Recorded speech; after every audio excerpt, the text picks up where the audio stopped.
Good afternoon, everybody. How's it going? Welcome to another edition of Jackman Radio. I'm your host, Mike Jackman, and doing a Burn the News today. Like I said yesterday, I'm going to try and do one of these a day. I really love interacting with everybody and seeing your chats and questions and comments. It's a lot of fun, and yeah, boy, it's a hot one today. I'll tell you guys. It's got to be like 95 degrees at least. I'm very soupy, but I got my summer shirt on with my pineapples. I hope you guys dig it. And yesterday I wanted to give a review about the Les Wexner documentary that's on Hulu, Angels and Demons, about Victoria's Secret. And I totally forgot to or just didn't get to it. But I watched that new Hulu series, which came out last week. It's a 3-part series. And it goes into a lot of information about Les Wexner that's not typically seen on the news. And, he's a name that you don't really hear a lot, as far as the deep well of names and research with respect to the whole Epstein story. So, they went into his background and how he had the Limited going and then how that morphed into Victoria's Secret and, the way they were running the show over there. They certainly had a lot of young models that they were bringing in from all over the world.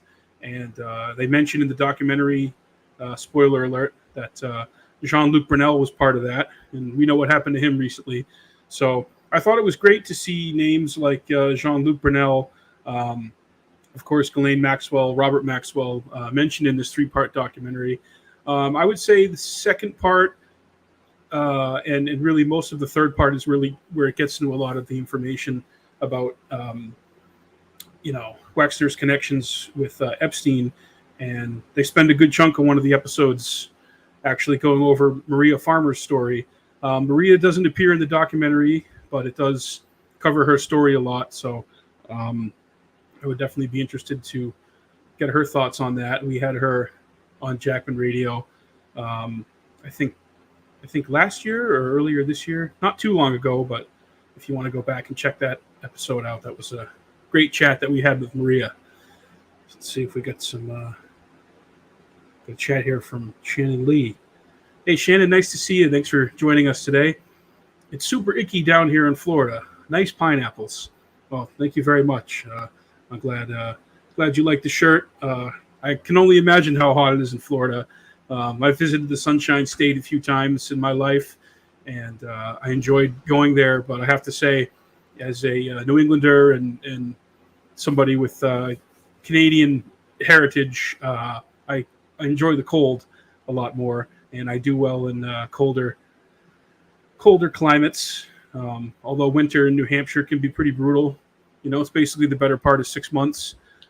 Still beautiful, and yeah, I don't know. I mean, it'd be nice to have a spot in Florida though during the harsh months of winter up here, like in December, January, and February. Yeah, I haven't been to Florida in probably, I think 2006 was the last time I was down there. I was visiting my uncle in Cape Canaveral. Had a great time. The shuttle takes off near there, and yeah, it's a fun time down there. It sounds like a lot of people are moving down to Florida from all over the country. I have other family down there and friends, so maybe we'll get back down there at some point. Another news item I wanted to touch today was the president of Mexico, Andres Lopez-Obrador, has offered to house Julian Assange and has offered him asylum. So I thought that was a really cool story. Apparently, when he met with Trump towards the end of Trump's presidency, he had a letter that he gave to him, basically saying if you decide not to go forward with charging him or he's released or whatnot, Mexico will take him. And Trump should have been like, oh, Mexico's going to take Assange, okay? They're going to build a wall for Assange. But of course, Trump didn't do anything with that. Didn't help him, didn't help Snowden. There was a lot of hopium going around at that time. I wanted to believe, but I tried to. I was like, I don't think it's going to happen, and of course, it didn't happen. Some of the pardons he did do were very interesting, like some of those rappers and some of the other people he decided to pardon. Of course, there were some good ones. People who were in jail for stupid drug charges. I think anybody who's in prison in the United States for victimless crime like marijuana or really any drug like that they were just using for personal use should be let out of prison. Especially when you see some of these folks in there for life. It's beyond ghoulish. But that was cool. And then he met with President Biden, the president of Mexico, and at the end of the conversation, he extended the same invitation to Julian Assange, and he also wrote a beautiful letter to Biden. And then Biden took it, and he tried to shake someone's hand who wasn't there. The man who wasn't there. There's more clips of Biden trying to shake people's hands, and I don't know if he's like seeing stuff because he might be clairvoyant, or he might be getting towards the end of the line. And they say sometimes when you're near the end, you start to kind of have one foot on the other side. You can see things kind of like Whoopi Goldberg and Ghost. Biden's like, Autumn, where's Autumn? Tell Jill ditto. Tell her ditto. And today's sponsored by Landshark. Not really sponsored, but boy, it helps on a hot summer day.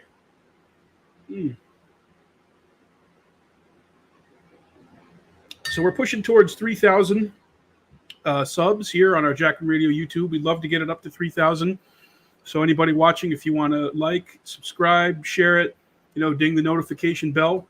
We greatly appreciate it. We want to try and get all of our numbers up.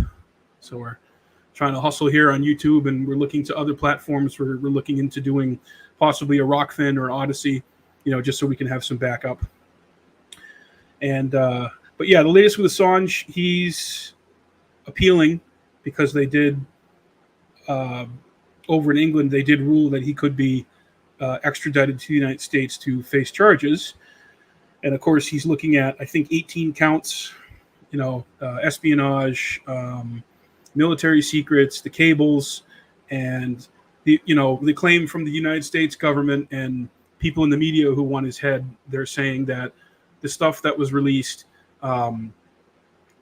threatened the safety of our troops and allies, and gave up compromising information that could hurt them. And that has borne out to be false. That's not true. That's not the case. And yeah, sorry guys, I do have a fan going. It's very hot, so if it's too loud, I can shut it off. Just let me know. But yeah, Assange is looking at the rest of his life and then some in prison, and the district down there where he's going to be facing the charges has not historically been very kind to whistleblowers. I think that's where Jeffrey Sterling was sentenced, and I think the other fellow there who was recently locked up for talking about our drones, his name escapes me, I apologize. IB Denmark. How's it going? Good to see you. Hey. Shannon Lee, hey. Hey. And a really great comedy special that came out on YouTube. If you guys haven't had a chance to see it, is Jim Breuer's new special, Somebody Had to Say It. It's brilliant, man. It's as far as comedy specials that have come out in the last couple of years, I would say that one, Shane Gillis's, which also came out on YouTube. Ricky Gervais had a recent one on Netflix, and then Chappelle had one on Netflix recently, The Closer, which was awesome. And all these guys are just up there, just saying a lot of stuff that's on people's minds, I think, across the country, and in the cultural zeitgeist. A lot of stuff that people might be afraid to say, for fear of, retribution or clapback. But boy, Breuer just comes right out with it, man. He just he comes out with guns blazing in this special. I mean, he just, as far as the last 2.5 years of everything that's been going on, man, he in my opinion, he just nails it. He just absolutely nails it. So if you guys haven't watched it yet, Jim Breuer's new comedy special on YouTube, Somebody Had to Say It, totally worth watching.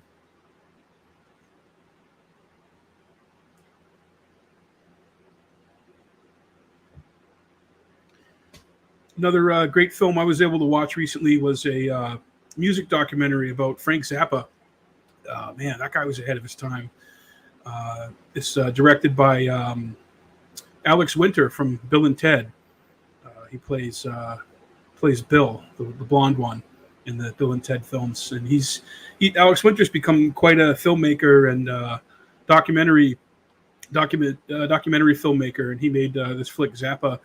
And it just goes into his background and it does touch on Zappa living in Laurel Canyon, and an interesting nugget that I saw in the film that I hadn't heard before.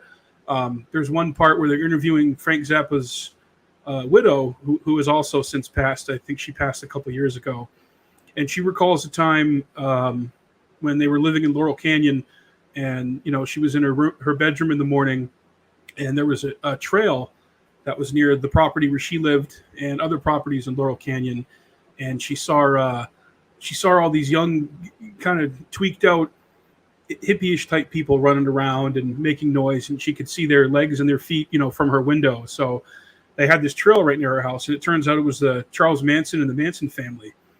So the LSD, MK Ultra, CIA acid cult that Manson was part of was like basically abutted Zappa's property, and they were there part of that scene. And according to Zappa's widow, she was saying, "Those guys creep me out. I don't want anything to do with them. They scare me. They're bad news.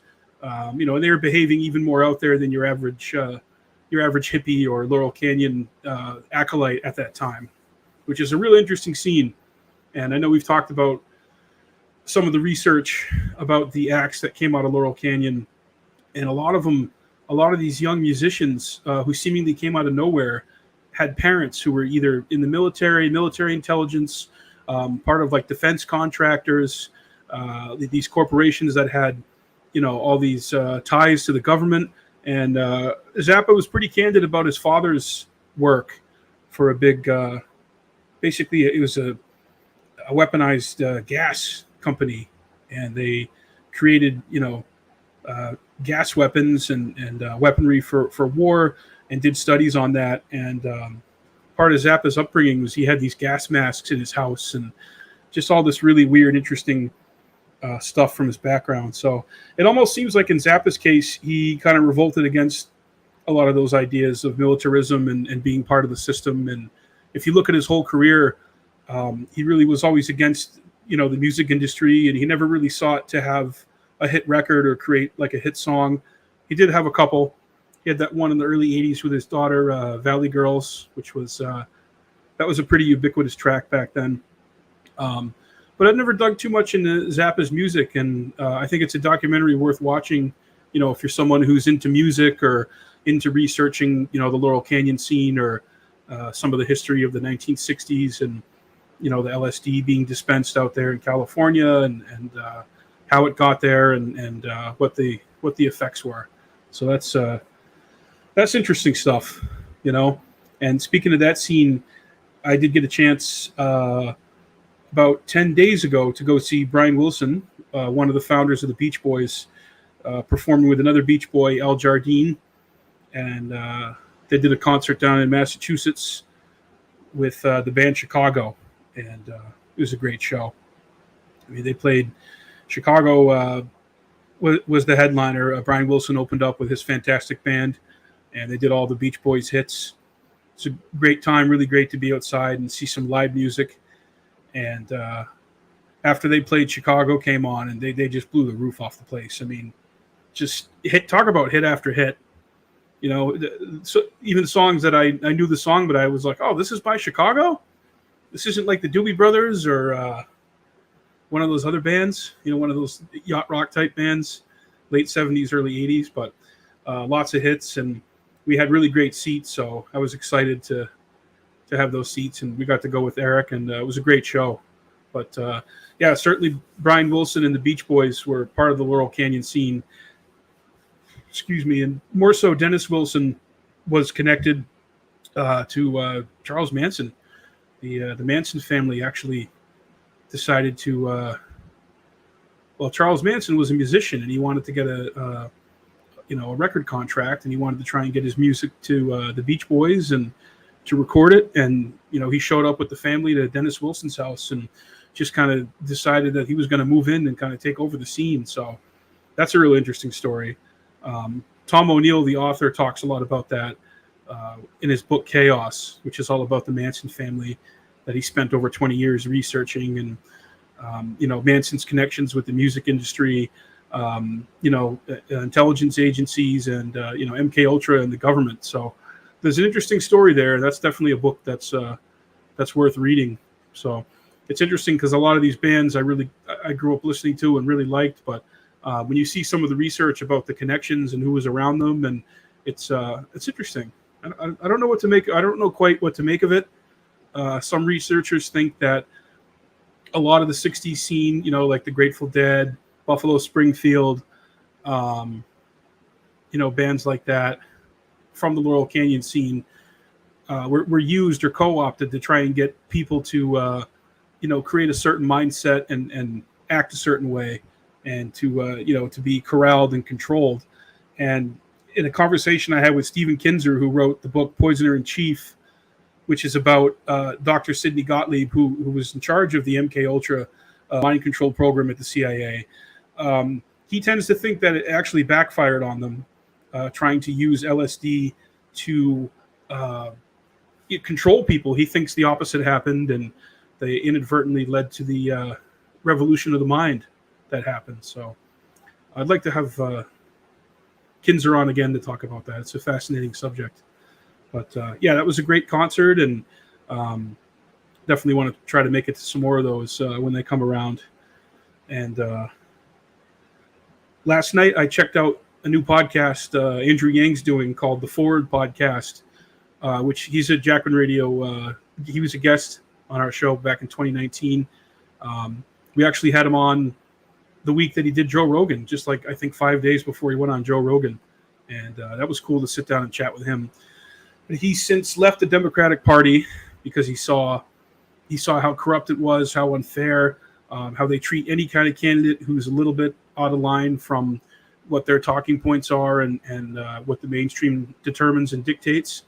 And he's just saying he did hundreds of media appearances and appeared on camera so many times that he just got to be very robotic and rehearsed, and he really hated that. He started to really hate that.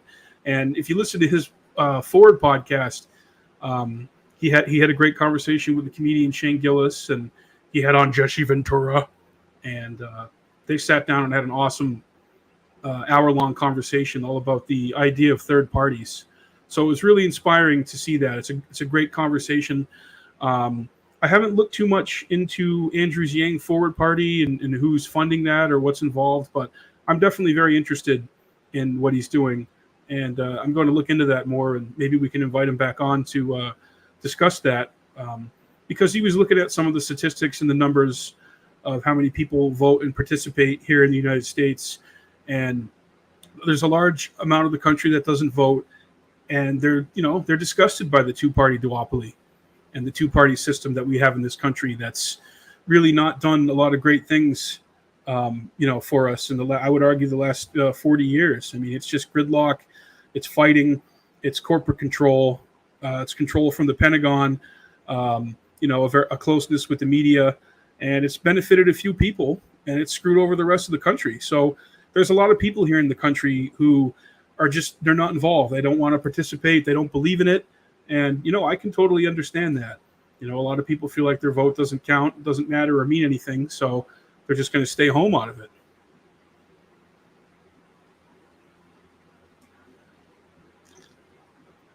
Oh, that was good. That was a good poll. I think this is Jimmy Buffett's beer, Land Shark, by the way. Thanks, Jimmy Buffett. Cheeseburger in paradise. But I would love to see another third party. But like I said yesterday, I'm excited with what the Libertarian Party's doing. And Ventura, he was saying how, I think even in 2020, the Green Party, he was flirting with the Green Party a little bit. And he said, third parties have the same amount of disarray and chaos as any other political party, even the two big ones. It seems like, though, with Republicans and Democrats, they stamp out any kind of real dissent that's in there. At least in the third parties, there can be different factions that can exist. But he was saying last time around, the Green Party they just didn't have it. They were divided, and if he was going to be in there, he was going to have to try and bring the party together. And half the party didn't want him to be part of it, because back when he ran in '98 for governor in Minnesota and he won, it was the Reform Party, and then that became the Independence Party. and so that's what he ran with. But basically, his point is any third party that's going to emerge, if it's going to be viable, they have to be on the ballot in all 50 states, and they have to be able to participate in the debates with the two corporate parties, Democrats and Republicans. And his argument is that even if it gets up to 15% in the polls, which is what the Commission on Debates says that you have to have in order to participate, they're just going to raise that to 20%. And I remember that frustration we had with Gary Johnson big time when he was running in 2016. He was able to, I think, get up to, I think Gary got up to like 12%. He got up to around 12% in several polls. But then they dictate and change and determine which polls they're going to allow.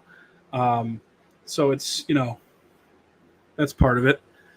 And if they do that, then they're never going to let another voice in there. So I can see the reluctance and the frustration with that. But I don't know. I think this time around, libertarians have the best shot at doing something. If Dave Smith decides to throw his hat in the ring, that will be. I think that would be a worthwhile endeavor, and I think he'd be able to command a lot of media cycles and make a lot of great media appearances, and that'd be a good thing.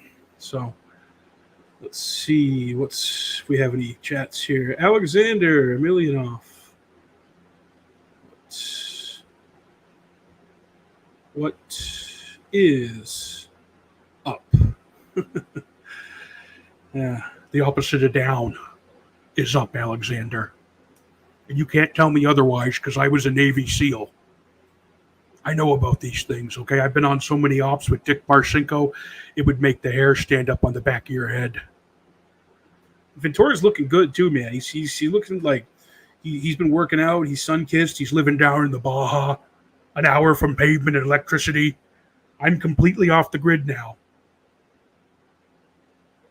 I got a Tesla car, and my house is completely run on solar panels. So Governor Jesse Ventura is green. You can say that. Hey, good for him, man. We love the body. We hope we can have the body back on Jacqueline Radio at some point. Chat from Harriet. Harriet, how you doing? So much respect for Mexican president. Love him. Hashtag free Assange. Absolutely. Yeah, that's free Assange. We need to keep that in the out in the zeitgeist. I wish we had free Assange flags and posters the same way that we had for the Ukraine. And I wish we had that for what's been going on in Yemen since 2014. But unfortunately we don't. But there's still a lot of people who know about that and know the way he's basically been tortured and treated the last several years, denied access to, basic healthcare needs, and he suffered a stroke last October. But yeah, if this case goes down the way it's looking like it's going to go down, man, that's going to be a really bad precedent for all press and all independent press around the world. You're not going to see whistleblowers like Chelsea Manning or Snowden want to come out when they see malfeasance done and they see waste or corruption or the wrong thing being done in our name. It's going to just have a chilling effect. Be like, look what happened to the last guy that we did this to. IB Denmark, stop all aid to Israel. Yeah, I remember when Senator Rand Paul was talking about that several years ago, and then Netanyahu showed up and gave a speech to Congress and talk about chilling effect. Somebody got Rand in line on that one. I don't know what happened there, but he didn't show up to one of Netanyahu's speeches in Congress, and they're like, "No, you are coming. Your participation is not optional." I think, Dr. Ron Paul goes even further and says stop all aid to everybody. We're giving Ukraine $30 million a day. Meanwhile, there's people here in America sleeping under bridges, people being evicted from their apartments, people who can't get food and medicine. It's horrible what's going on. All the wars are horrible. There shouldn't be any war. But to try and simplify the Russia-Ukraine thing down to Vlad is a Nazi, Vlad bad, Ukraine good is oversimplifying the whole thing. It's something that didn't happen in a vacuum. It's been going on for years. We've kind of had a proxy presence and a proxy war going on with Russia for a long time. And, seeing ghouls like Victoria Nuland sleazing around over there, Robert Kagan's wife, and, other forces basically pushing Putin to it. It's like Sean Connery said, they just push you to it. They just, they don't know what, NATO just doesn't know when to stop. Even when you let NATO get the last word, they just have to keep it going. So that's kind of, that might be simplifying it a little bit too, but you're not going to really see fair, even coverage about that on any of our mainstream news channels. To even have an adult conversation about it, because it is an emotional thing, and I understand that. But yeah, I mean, what that could lead to, a nuclear exchange, that's not something anybody wants. IB Denmark, same here. IB Denmark. Do we give aid to Denmark? I don't know. I know that a lot of these countries, once I get back in there, are going to start paying their fair share, okay? And we're not going to be pushed around anymore. Okay, Germany is going to start paying, and they're going to start paying bigly. I remember that clip when he went over there, and he was talking to all the world leaders at the press conference, and he was bossy pants at the table. Pass me the Grey Poupon. He was just there basically farting in all their faces like Arnold Schwarzenegger farted in that actress's face intentionally in that movie. And we've been offering protection for a long time, and that's fine. But they're going to pay their fair share. Basically like a mafia boss, like the great mafia don. But, yeah, I was reading, there's stories again of certain Democratic Party members who are hoping that Trump announces before the midterms if he's going to run again in 24. So that was interesting. IB Denmark. We do now. Yeah. I don't know, man. The whole apparatus and the whole machine is so big. It's like, how do you stop any of it? Like, if you throw a wrench in it, I feel like eventually it might slow something down a little bit, but overall the thing just is, the wrench will snap and it'll just keep grinding. It'll just keep on. So it's not really something that's going to change under a Republican or a Democratic presidency.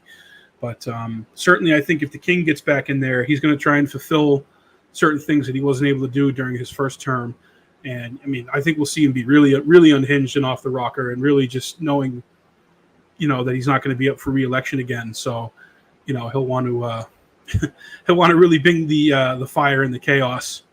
I remember during his first term, how many parts of the government didn't even hire positions. Some of them were basically just like light bulb, just like empty office buildings and empty offices and certain positions that are typically filled under a normal presidency. They weren't even like nominated or filled, and you had a huge turnover, and it was just kind of amazing to see. John B, how you doing? Jesse has a Substack now. Die first, then quit. Wish he'd start up conspiracy theory again. That's right, John.